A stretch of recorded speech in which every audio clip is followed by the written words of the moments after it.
Bismillahirrahmanirrahim. Assalamualaikum warahmatullahi wabarakatuh. Perkenalkan, saya Ahmad Rusdan Handoyo Utomo. Saya adalah dosen tetap di Sekolah Pascasarjana Universitas Yarsi, khususnya pada program studi Sains Biomedis. Fokus keahlian dan pengajaran saya berpusat pada mekanisme molekuler penyakit kanker yang saya tuangkan dalam salah satu mata kuliah inti yang saya ampu, yaitu biologi kanker.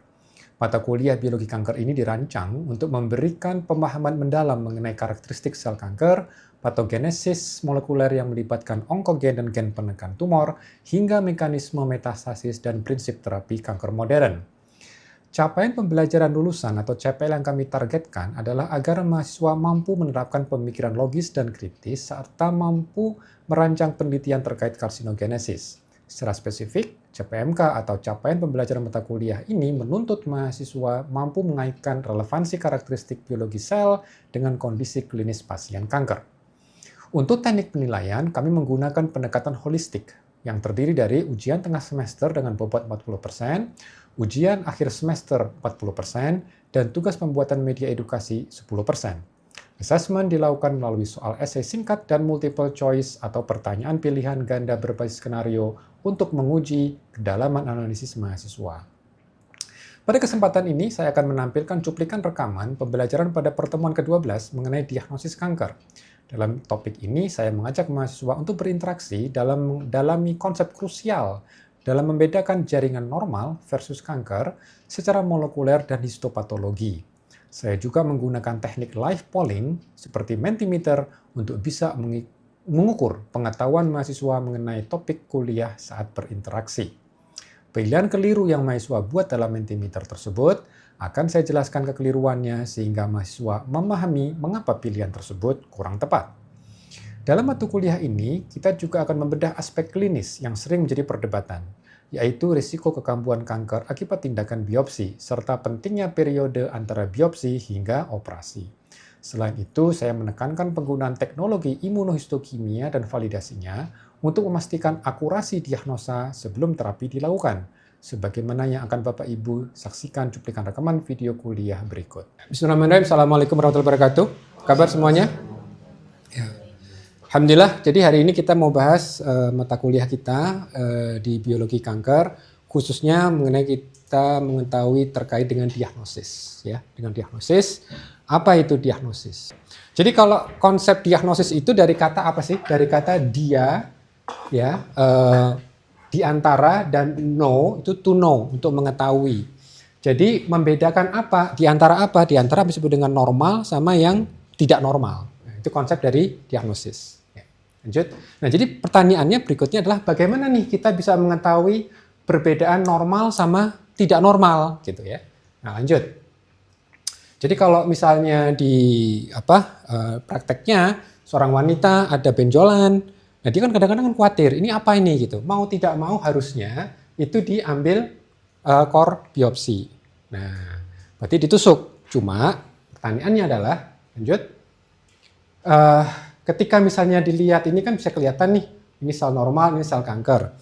Cuma untuk bisa ngelihat ini kan kita nggak bisa dari meraba kan, mau nggak mau harus diambil sampelnya. Nah, lanjut. Nanti kalau misalnya dilihat bawah mikroskop, kelihatan nih. Kalau saya bukan patolog, di sini ada Dr. Diana sebagai patologis, dia bisa tahu tuh, oh kalau misalnya ini normal seperti gini. Nah kalau benign itu selnya juga banyak banget, tapi bukan kanker. Ya, jadi ini contoh yang kanker. Nah, lanjut. Ini adalah gambarannya, sudah sama-sama benjolan. Bedanya apa sih antara jinak sama ganas? Kalau dia jinak, dia nggak kemana-mana. Tapi kalau dia ganas, nah ini yang kemana-mana. Ini yang sebetulnya membunuh pasien kanker payudara. Bukan karena ada tumornya, bukan ada benjolannya, tapi ketika selnya pindah. Dan itu dia triselnya. Nah, pertanyaannya, benar nggak sih biopsi meningkatkan risiko menjalarnya kanker? Gitu. Nah, silakan masuk ke Menti. Nah, jadi ini bisa masuk ke Menti. Oke, kasih. Nah, jadi banyak banget wanita itu ketika dia punya benjolan, dia tidak mau dibiopsi. Kenapa? Karena khawatirnya nanti kankernya malah jadi makin ganas gitu ya. Nah, coba silakan dilengkapi kira-kira jawabannya seperti apa. Kok nampaknya sudah ijma gitu ya, konsensus aman gitu ya. Ya mungkin karena kita belum pernah ngerasain di biopsi mungkin kali ya, jadi kita ngomong aman-aman aja. Sebenarnya jawabannya adalah, nah ini jawabannya. Jawabannya ternyata ada risiko kekambuhan sebetulnya.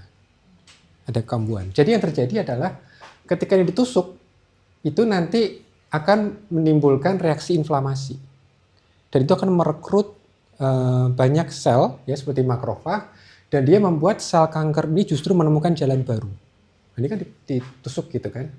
Coba kita lihat next slide. Nah ini satu penelitian yang cukup baru ya, tahun 2025. Mereka melihat data dari 176.000 wanita yang stadium awal. Oke, stadium awal. Lalu mereka lihat tingkat kematian mereka. Dasarnya apa? Dasarnya mereka mau tahu berapa lama delay dari biopsi sampai dia operasi. Karena ketika di biopsi tujuannya apa sih? Biar tahu sakitnya apa ya kan? Biar tahu sakitnya apa. Jadi kalau misalnya ternyata betul keganasan, ya harusnya ditindaklanjuti dengan operasi, dengan terapi. Nah di sini mereka mulai menghitung, kalau misalnya kita anggap 30 hari standar gitu ya, kan nunggu ruang, nunggu dokter segala macam gitu kan sekitar 30 hari. Itu sebagai tingkat kematian standar lah gitu. Tapi mereka juga hitung 60 hari, 90 hari, sampai 120 hari. Peningkatan kematiannya hampir 2 kali lipat. 2 kali lipat. Maknanya apa? Jadi teman-teman juga jangan terlalu paranoid juga ya. Ini kita bicara early stage. Early stage itu survival sampai 10 tahun itu very good. 90% ke atas. Tapi kita bicara yang 10% tadi itu. Ada juga dia masih early stage tapi ternyata bisa meninggal. Nah, ini yang menjadi concern. Artinya apa? Di sini ketemu sekitar angka 53 hari. Jadi, kalau misalnya udah biopsi, jangan terus nanti pindah mencari obat yang lain. Itu yang harus disampaikan. Ya. Jadi bukan berarti hindari biopsi, bukan. Tapi jangan tunda operasi. Yang terjadi adalah, udah tahu nih keganasan gitu kan. Terus mungkin cari obat yang lain, obat alternatif, terapi alternatif. Akhirnya setelah mungkin 2 bulan, 3 bulan, balik lagi ke dokter, apa yang terjadi? Metastasis udah mungkin kemana-mana. Kalau udah metastasis nggak bisa dioperasi lagi, ya? Oke. Nah di biopsi itu di infonya segera langsung dioperasi. Ada standarnya nggak sih ketika dia itu nggak beresiko gitu, tapi emang harus dibiopsi, jatuhnya malah nanti menyebar kan? Nah itu ada standarnya nggak sih Pak? Sedangkan tadi. Jadi fungsi biopsi itu sebetulnya untuk menegakkan diagnosis. Jadi pertanyaan besarnya adalah benjolan itu isinya apa? Dia yang jinak atau dia yang ganas. Fibroadenoma itu biasanya jarang jadi kanker, kecuali kalau dia dari riwayat keluarga misalnya. Oke. Nah itu kan lebih enak nanti untuk terapinya. Jadi kita sebetulnya ini mau nggak mau itu harus di biopsi sebetulnya. Ya. Tapi kalau yang di penelitian itu yang jarak antara biopsi dan terapinya itu memang di early stage ya Pak? Semuanya early stage. Jadi mereka fokus semua kasus 176.000 itu early stage, stadium 1-2. Tapi maksud saya, jadi jangan sampai kita mengkomunikasinya keliru. Oh nanti kalau ditusuk besok pecah. Enggak seperti itu gitu ya, bukan seperti itu juga. Terima kasih. Lanjut. Nah, jadi pertanyaannya sekarang saya ke kanker paru. Kanker paru ini unik. Jadi sekarang bayangin CT seperti ini. Ketika dibuat CT seperti ini kadang-kadang mungkin ada kasusnya relatif mudah ya. Oh ini pasti ke arah TB nih. Oh ya ini ke arah kanker. Kan mereka juga ngelihat batuknya segala macam gitu ya. Tapi ini buat gambaran aja. Sama-sama ada massa. Sama-sama ada massa gitu kan. Ini mana yang mana? Gitu. Bagaimana sih sebetulnya pengambilan sampel kanker paru? Lanjut. Memang kalau yang bicara CMAME itu relatif straightforward karena lokasinya di luar. Tapi kalau kita bicara paru itu kan kayak balon gitu ya. Kalau kita tusuknya nggak hati-hati, nah ini kan balonnya warna merah. Harusnya balonku warna hijau yang meletus ya. Oke. Nah coba lanjut. Tapi sebetulnya nggak seheboh ini gitu ya. Ada caranya, itu namanya CT guided. Memang harus di-guided supaya nanti ketika masuk itu aman. Berarti untuk ngambil apa? Biopsinya. Simula nanti supaya clear juga. Ini tuh kanker paru atau misalnya yang lain gitu ya. Oke. Lanjut. Jadi kalau sekali lagi setelah di biopsi, dokter patolog bisa ngelihat ini arahnya kemana, ini yang normal, ini yang kanker. Saya juga mungkin ini sih selnya banyak gitu ya, ini selnya sedikit, mungkin normal. Oke, lanjut. Nah, Berikutnya pertanyaannya adalah, ketika ada massa di paru, itu apakah betul-betul kanker paru atau jangan-jangan kanker yang lain pindah ke paru? Nah, coba tanya ini berikut. Jadi di sini sekarang ada ada massa. Ada beberapa kemungkinan sebetulnya. Inilah contoh-contoh kanker yang lain yang hobinya pindah ke paru. Contohnya apa? Kolorektal, gastrik, pankreatik. Biasanya yang umum itu kolorektal sama breast yang kita cukup khawatir karena dia banyak kasusnya gitu ya yang pindah. Nah, berarti kan kita harus bedain nih. Cara bedanya gimana? Lanjut. Ini ada satu penelitian, dia melihat 17.000 tumor. Diana kalau lihat sediaan berapa sehari? Bisa sanggup nggak ngelihat 17.000? Sanggup. Ya, Dr. Diana ini patolog, kerjaannya ngeliatin gitu kan, ganas apa enggak gitu ya. 17.000 dok, oke? Nah, dari 17.000 itu mereka cek TTF1 dari berbagai macam kanker dan sensitivitasnya 94%, spesifitas 86%. Sensitivitas itu apa? Kalau sensitivitas itu lebih ke screening mana yang sakit, kalau spesifik itu mau menyingkirkan mana yang sehat gitu. Berarti maksudnya sensitivitas ini adalah apa? Kalau kita standarnya nih 100 orang ini kan udah kita udah tahu kanker paru. Maksudnya dari Dr. Diana dia udah establish lah. Ini nggak mungkin kanker yang lain, udah kanker paru gitu ya. Nah, TTF1 itu dia tidak mencapai 100% positif. Padahal ini sudah establish kanker paru. Berarti yang positif berapa? 94. Ya, ini kan ya. Oke. Nah, tapi kalau spesifisitas, nah ini yang jadi menarik nih. Dia spesifisitasnya itu 86%. Artinya bisa jadi ini ada 100 bukan kanker paru, tapi mungkin nanti sekitar 14% itu positif. Gitu. Ya, sebenarnya mungkin karena tiroid. Jadi ini harus keep in mind angka ini. Kalau misalnya kita bicara ekspresi gen TTF1 ya dari jaringan kanker, itu bisa diperiksa dengan teknik molekuler yang mana? Nanti kembali ke Menti. Coba teman-teman masuk ke Menti lagi, dilihat kira-kira pakai teknik yang mana? Oke? Apakah pakai reverse transcript PCR, real time PCR, ELISA, immunohistochemistry, targeted germline gene panel, next gen sequencing, atau RNA-seq. Teman-teman bisa pilih lebih dari satu sih.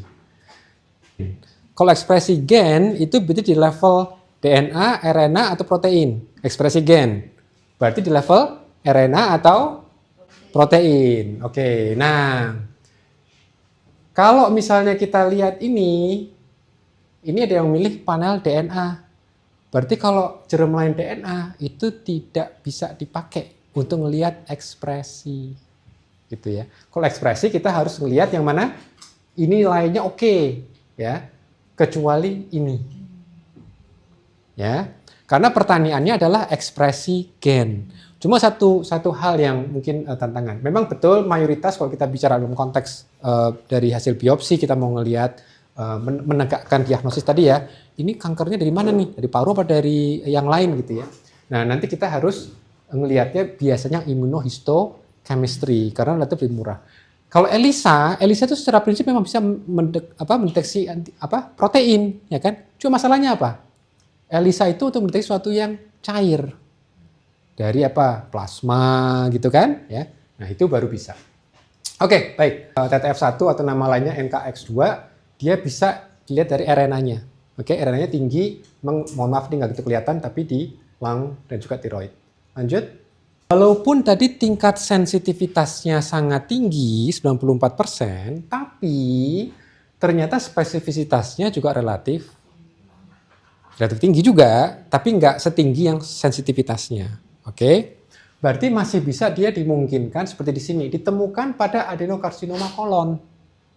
Oke, jadi ingat kanker kolon itu bisa pindah ke paru.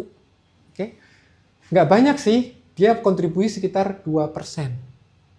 Jadi 2 dari 100 kanker kolon itu juga mengekspresikan TTF1, kuat banget seperti ini. Cuma sekitar 2%. Tapi teman-teman harus ingat, kalau kita bicara pasien, dia bukan statistik. Karena kita nggak bisa mengatakan kamu sekitar 2% gitu ya. Jadi kamu harus 100% apa tidak gitu ya. Adalah guideline di mana pemeriksaan patologi itu wajibnya ya, itu pemeriksaan TTF1 IHC staining. Oke. Ini wajib diperiksa. Nah, secara prinsipnya memang TTF1 positif kanker paru primer, tapi kalau TTF1-nya negatif bukan kanker paru primer. Ini adalah namanya juga pegangan utamanya. Tapi nanti kalau misalnya lihat ke kasus per kasus bisa jadi agak berbeda. Nah, ini ada satu skenario gitu ya. Seorang patolog memeriksa sampel biopsi paru pada pasien memiliki riwayat nodul tiroid. Dia punya riwayat nodul tiroid. Hasil pewarnaan tunggal imunohistochemia menunjukkan bahwa sel tumor positifnya kuat terhadap tiroid, nah ini terhadap TTF1. Klinisi, dokter yang akan merawat cenderung menyimpulkan ini adalah adenokarsinoma paru primer dan merencanakan regimen terapi paru. Oke, nah pertanyaannya, dengan riwayat seperti tadi itu, TTF1-nya positif, ini yang mana? Apakah yang A, B, C, atau D? Jadi kalau yang A, oh ini udah 100% mutlak gitu kan. Kalau yang B, ini memiliki sensitivitas tinggi, tapi spesifitasnya hanya 86%. Nah, mungkin perlu dengan napsin A. Kalau C, pemeriksaan ini tidak valid, makanya perlu sampai NGS. Kalau D, itu perlu dilakukan pemeriksaan PCR untuk mendeteksi fusi red guna membedakan asal paru dan tirus secara definitif. Kira-kira yang mana? B. Kenapa kok B, Dok? Itunya mana tadi? Oh ya. Nah, apa, Dok? Karena TTF1 juga positif pada CA tiroid. Biasanya kita tambahkan napsin A sama tiroglobulin. Karena alasannya? Karena kalau tiroglobulin dia lebih Seandainya nih, Dok, seandainya dia tidak punya riwayat nodul tiroid, diperiksa nggak napsinnya? Kalau di rumah sakit saya selalu diperiksa, Pak. Nggak usah diperiksa, oke. Wajib. Kalau tadi guideline-nya mengatakan nggak sebutin napsin kan? Di guideline tadi, Enggak. ESMO cuma sebutkan apa? TTF1 sama P40. sampai 40. Tapi P40 kan buat squamous. Betul, untuk squamous. Jadi teman-teman nih saya mau menyampaikan kerumitan kadang-kadang. Ada yang namanya guideline, ya. Guideline mengatakan periksa minimalnya harus TTF1. Tapi dengan kondisi seperti gini, ya, apalagi pasien ini punya riwayat nodul tiroid, itu menguatkan kembali kayaknya nggak cukup nih. Hanya periksa dari TTF1-nya aja. Kecuali kalau rumah sakitnya punya standar berbeda, lebih tinggi malah dari guideline. Guideline mengatakan cuma satu kan? Iya. Tapi kalau di rumah sakitnya Dr. Diana malah harus periksa dua-duanya ya? Udah standar? Semua sih Pak, CK7, CK20, Oke. TTF1 napsin A, biar nggak miss aja per pasien. Oke. Ya ini jadi ada yang namanya standar diagnosis. Ya, jadi pemeriksaannya bisa jadi bukan cuma satu. Oke, lanjut, makasih. Nah ini, makanya kalau ini dikombinasikan, ya spesifisitasnya yang tinggi hampir 100%. Ya, tapi kalau misalnya dia cuma TTF1 positif dia sekitar 86%. Oke ya? Oke, lanjut dong. Nah, sekarang ini dilema klinis. Coba mungkin kalau ada respon di sebelah sini mungkin ya. Seorang pasien dengan riwayat merokok berat memiliki massa di organ hati, hasil IHC menunjukkan adenokarsinoma dengan profil TTF1-nya positif kuat. Oke. Napsin A-nya negatif. Oke. Secara klinis ada kecurigaan massa pada saluran cerna. Apa solusi diagnostik untuk memastikan asal tumor ini? Yang pertama, tes mutasi EGFR. Jadi mutasi EGFR ini memang umum pada kanker paru. Biasanya kita lakukan. Oke, apakah yang A? Ya, jadi massa hatinya kita ambil, kita cek ini. Yang B, kita diagnosa CAP karena TTF1 dan napsin tidak sinkron. Yang C, periksa SAT B2 dan CDX2 karena TTF1 bisa terekspresi pada adenokarsinoma gastrointestinal. Atau yang D, karena sensitivitas TTF1 terhadap kanker paru adalah 90%, maka massa adalah tumor paru yang metastasis ke hati. Kira-kira yang mana? C. Coba yang lain dulu, yang sebelah sini gimana? Oke, kita bisa menyingkirkan, walaupun kita nggak tahu detailnya ya, tapi kira-kira yang mana? C. Yakin yang C, ini apa ini? SAT B2, CDX2 gitu misalnya gitu kan? Yakin banget.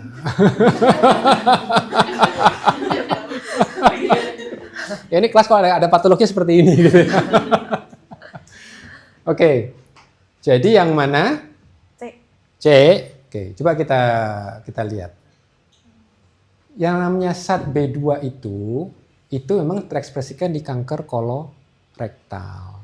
Ya, jadi kalau kembali lagi yang sebelumnya tadi. Ya, jadi ini hasil IHC itu kan TTF1-nya positif. Kan kita arahnya kan kanker paru, ya kan? Tapi napsinnya itu negatif. Karena kan kita mau mengatakan paru ini jadi agak ragu gitu kan. Nah, berarti kita lihat kira-kira ada nggak yang bisa mendekati jangan-jangan emang dari saluran cerna atau dari hati atau dari tempat lain, kolorektal misalnya gitu kan. Nah, makanya di sini memang perlu nih SAT-B2 sama CDX2. Salah satu aja sih sebetulnya. Kenapa ini jadi menarik? Karena yang berikutnya dari database memang SAT-B2 itu penting pada kanker kolorektal, dan yang berikutnya sebetulnya ada juga yang tadi masih ingat kan TTF1 bisa muncul di kanker kolorektal walaupun berapa tadi?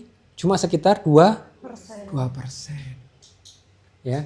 Jadi artinya apa? Treatmentnya bukan ke kanker kolorektal tetapi bukan terapi ke kanker paru, tapi kanker kolorektal. Karena beda banget, ya terapinya itu beda sekali. Oke, makanya itu penting itu bedain. Ini aslinya kanker paru atau aslinya dari kanker kolorektal. Oke. Nah sekarang gimana immunohistochemistry itu konsepnya gimana? Lanjut. Oke, jadi kalau kita bicara immunohistokimia, ini mungkin yang teman-teman juga perlu pahami ya. Ini adalah bagian dari tes molekuler. Oke, tes molekuler. Nah kalau bicara tes molekuler, oke lanjut. Itu kita harus tahu bedanya. Kalau yang immunohistokimia difokus pada protein dan kita bisa tahu lokasinya. Apakah itu di sitoplasma atau dia di inti. Ya. Tapi kalau immunohistokimia tidak bisa mendeteksi di level ekspresi gen DNA atau RNA. Dan ini pun PCR ini NGS tidak bisa tahu protein. Dia hanya fokus ke ekspresi RNA maksimal. DNA dia hanya bisa melihat level variasi genetiknya apa. Ya, jadi nanti kita harus keep that in mind. Oke, lanjut. Nah, jadi kalau dari tekniknya yang teman-teman nanti masuk ke laboratorium, itu harus ada yang namanya antibodi primernya dulu. Ya, misalnya TTF1 tadi ya. Berarti ini antibodi terhadap TTF1 harus ada. Lalu, kalau cuma antibodi ini kan nggak kelihatan nih. Kita benar tahu nih ada reaksi positif. Tadi kan gambarnya kan ada coklat-coklat tadi kan. Nah, berarti kita harus kasih secondary antibody. Jadi antibody sekunder. Jadi antibody yang mengenali yang primer. Oke? Nah, jadi kasih antibody yang secondary lalu diwarnai. Coba kita lihat diagram yang berikutnya. Yes, seperti ELISA. Cuma bedanya kalau ELISA nanti kan analitnya itu kan dari cairan. Yes. Kalau ini ini dari jaringan tisu gitu ya. Oke. Jadi poin bagus tuh ya. Mirip banget seperti ELISA memang. Nah, cuma nanti yang menarik adalah yang secondary ini ditambahkan apa yang disebut dengan enzim. Ya, aminoperoksidase.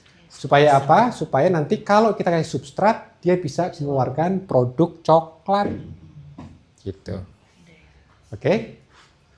Nah, cuma harus diingat, jaringan itu dia juga punya endogenous reaksi enzim. Yang kalaupun ini nggak ada nih, tapi kita kasih substrat, ini juga bisa jadi coklat. Karena tubuh kita itu juga punya enzim ini. Enzim ini. Host reduced peroxidase. Jadi kayak endogenousnya gitu loh. Tapi emang nggak sebagus, seefektif yang ini enzim benerannya gitu ya. Jadi makanya ada beberapa hal yang kita harus keep in mind. Oke, lanjut. Nah, jadi mungkin kalau immunofluorescence cuma bedanya apa? Ininya berpendar, ini lebih cantik sih sebetulnya ya. Kalau ini kan coklat. Ini bisa pakai mikroskop yang cahaya. Ya, teman-teman nanti kalau bisa lihat pakai mikroskop cahaya, kalau ini pakai mikroskop yang bedanya cuma di sini sih, secondary antibody-nya ini. Ya. Ya, pewarnaannya aja. Oke? Oke. Nah, jadi bagaimana kendali mutu tesnya immunohistokimia? Coba kita lihat. Kalau yang DNA kontrol positif, kontrol negatif, no template control. Oke? Kalau yang immunohistochemistry ada namanya kontrol positif, negatif, no primary antibody. Di sini ada yang nggak jelas nggak? Maksudnya apa ini? No primary antibody. Nggak dikasih. Kenapa harus ada tiga ini. Jadi kalau kita mau punya antibody baru, namanya nih klaimnya dari vendor artinya TTF1. Berarti jaringan positifnya, kontrol positifnya kita ambil dari mana? Masih ingat nggak tadi jaringan yang banyak TTF1? Iya, paru tiroid tadi. Iya, oke. Berarti kontrol positifnya adalah bisa di tiroid atau dari paru. Oke. Negatif kontrolnya berarti menggunakan hepar, apalagi? Jangan diborong dong. Kalau kontrol negatif, ya bisa lanjut nextnya. Nah, berarti kita pastikan ini kan yang targetnya positif nih. Nah, berarti yang kontrol negatifnya juga harus tetap bersih. Apa tadi yang ketiga? Nah, itu artinya apa itu? Coba next slide. Oke. No antibody. Kenapa itu? Jadi kita kasih yang sekunder dikasih, tapi kita nggak kasih yang primernya. Harusnya dia bersih kan? Iya. Nah, tapi kalau ternyata hasilnya positif, apa yang terjadi? Apa tuh? Mungkin nggak positif terjadi? Positif palsu. Nah, kira-kira kenapa mekanismenya? Kalau seandainya hasilnya positif, ini sepertinya nggak kita kasih antibody yang primer, tapi kok positif? Ini yang dikhawatirkan ketika kita nggak optimalisasi. Karena antibody itu, kalau kita kasih banyak banget, dia nempelnya gimana? Sembarangan kan? Iya. Jadi bukan karena dia mengenali target, tapi karena dia banyak banget, jumlahnya banyak banget, dia akan nempel. Dan karena dia bawa DAB, ya, dia bawa HRP, dia pasti akan bereaksi, gitu, ya kan? Jadi artinya apa? Ini berarti untuk memastikan settingan kita, settingan dari imunohistokimia kita itu sudah optimal. Karena apa? Karena kalau kita nggak kasih primary antibody, ini udah coklat, berarti kan ininya mungkin kebanyakan. Atau mungkin juga apa? Ini di sini kan ada jaringan nih, dia ada endogenous HRP tadi itu. Pak, kalau ada antibody tapi itu dia belum IVD RUO, nah kita pengen pakai di lab kita, itu caranya gimana ya Pak? Harus nerangin dulu nih. Teman-teman tahu nggak tadi IVD apa, RUO apa? RUO bedanya apa tuh dok? In vitro diagnostik berarti dipakai buat klinisi. Kalau RUO hanya di sebatas penelitian saja, nggak bisa dipakai buat mendiagnosis. Oke. Barangnya sama nggak? Barangnya sama. Nah, kenapa? Harganya beda nggak? Harganya beda. Nah, kenapa kok bisa beda? Karena ada sertifikasinya. Kenapa ada sertifikasi jadi mahal? Karena satu dipercaya, satu belum dipercaya. Aha, kenapa kok bisa dipercaya? Karena dia udah ditesin dulu ke lembaga yang tersertifikasi. Yes, karena dia perlu ongkos. Itu perlu ongkos nggak? Iya, perlu. Perlu. Jadi, kalau kita beli yang IVD, itu sebenarnya kita beli jaminan. Jadi yang jualan itu ketika dia bilang IVD nih gitu ya, itu berarti artinya dia menjamin kalau Anda ikuti protokol saya jamin itu spesifik dan sensitif sesuai yang tertulis. Oke? Jadi dia perlu balikin ongkos. Kan itu kan dia harus bayar segala macam kan? Banyak aktivitas validasi kan? Nah, tapi kalau RUO, kenapa lebih murah? Karena dia cuma bikin antibodinya doang. Terserah lu. Gimana validasinya? Bebannya di siapa? Bebannya di kepala laboratorium. Kalau ada tuntutan, misalnya nih, sampel yang sama dikirim katakan ke Singapura. Singapura bilang nggak mungkin ini positif. Hasilnya beda ya? Beda. Maka si kepala lab ini harus pasang badan. Dia harus berani mempertanggungjawabkan. Nah, yang kedua cara validasinya adalah ikut proficiency test. Coba cari apakah misalnya nih di EMQN, apa CAP, College of American Pathologists, UKNECAS, mereka menyediakan nggak tes proficiency untuk LIN 21? Kalau ada, nggak apa-apa pakai RUO, kita ikutan ujian, jadi itu ada namanya ujian. Terus Pak, terus habis itu? Nanti kalau udah kan kita mengerjakan tuh, kirim balik ke sana, nanti mereka akan scoring, scoring kita bener apa salah. Kalau ternyata bener 100%, dapat sertifikat kan, flexing. Oh, lab saya sudah dapat ujiannya bagus. Itu boleh. Oke, makasih semuanya. Assalamualaikum warahmatullahi wabarakatuh.